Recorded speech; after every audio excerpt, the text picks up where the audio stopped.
খাওয়ার জন্য ব্যস্ত হয়ে গেছে। বাবা আমার রুম থেকে টিস্যু প্যাকেট নিয়ে এসো।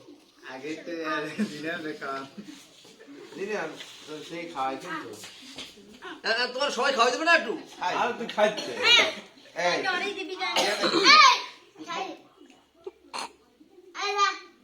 এই ঠিক আছে ঠিক আছে দাঁড়াও দাঁড়াও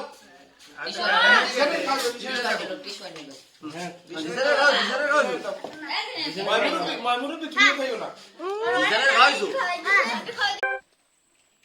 এই জানা পড়ো